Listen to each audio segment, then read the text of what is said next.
Hello, my name is Brett Davies and I'm a barrister and solicitor at Legal Consolidated. Well, a couple of weeks ago we wrote an article at a law firm in Prudence, our newsletter, about joint tenancy and tenants in common. And there we argued that joint tenancy is dangerous and tenants in common is better because of how capital gains tax treats joint tenancy. It treats it as tenants in common. And we had someone write in and said that that's true. We accept that tenants in common is superior normally of holding assets from a tax perspective. We're not talking about succession planning or anything, but from a tax perspective. But what about in a self-managed super fund? So mum and dad are the trustees of the self-managed super fund. Should they own their property, their bank account, as joint tenants or tenants in common? Well, firstly, let's have a look at what joint tenancy and tenancy in common is all about. So there are two ways to own an asset. So let's say the asset's 50-50. There's mum, there's dad, and they own it as joint tenants. Well, not a problem. There's mum. When mum dies, automatically this asset becomes an asset of dad's. At law, not in equity. So the property always belongs to the self-managed super fund wherever it goes to. And there's no dispute as to that. Equity will prevail over the legal ownership of assets. And that's why we have trusts in Australia and England. It's all based on English law. Let's now change that to tenants in common, which is the way I like holding assets, but not necessarily in the self-managed super fund. We'll come to that in a minute. Here, mum dies and her interest now goes into her will to be disposed of according to her wishes in the will. But again, if it's a self-managed super fund asset, because it goes into the will, it doesn't mean it's an asset of the will. It's still an asset of the self-managed super fund. So that's joint tenancy versus tenants in common. Now, there's been a battle raging ever since I became a taxation and superannuation lawyer in the 80s as to whether tenancy in common was better than joint tenancy. And it is commonly thought that joint tenancy is the legal and proper way of holding the assets for a co-owned asset in a self-managed super fund. That is not the case. There is no law or court judgments or legislation or SIS regulations which require that the trustees own it as joint tenants or tenants in common. In fact, there is statements from the ATO, which you can read in our article, which state that they don't believe joint tenancy is the right way to owning the assets.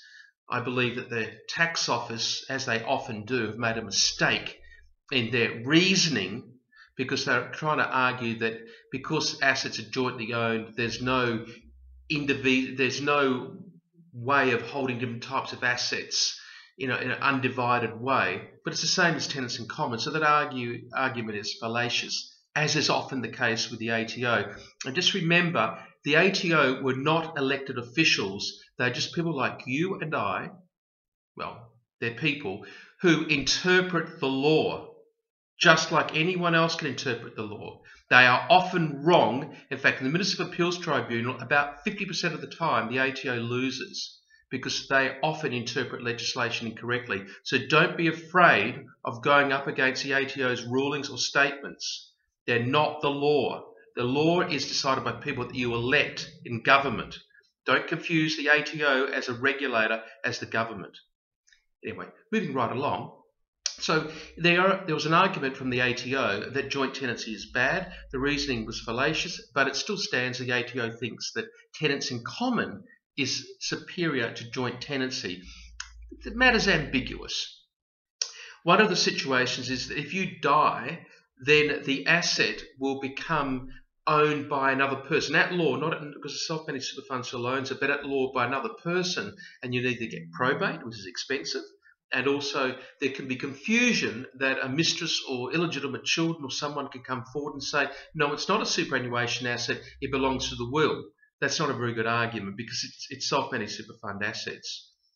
But what disturbs me more than anything is that I have a deed in front of me, which I'm just reviewing at the moment, written only a couple of years ago, which requires that joint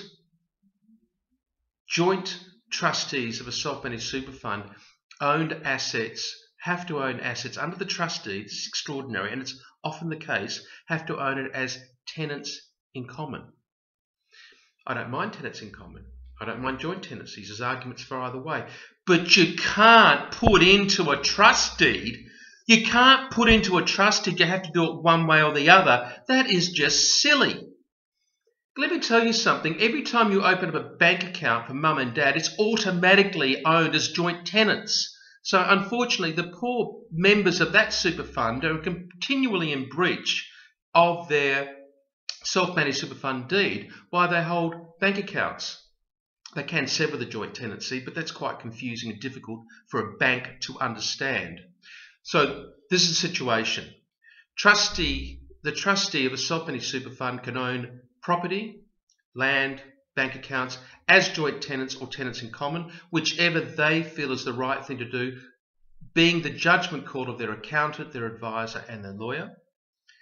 Trustees should not have a ruling either way. They should be kept non-regimented. Regimented deeds which set up a whole lot of rules that are ridiculous and old-fashioned. They should be permissive deeds like that we have at Legal Consolidated. And thirdly, outside of self-managed super fund, from a tax perspective only, joint tenancy is not a very clever way of owning assets because the capital gains tax regime does not recognise joint tenancy. So enjoy your self-managed super fund, enjoying assets. At least you've got some assets to talk about, whether they be joint tenancy or tenants in common. Enjoy.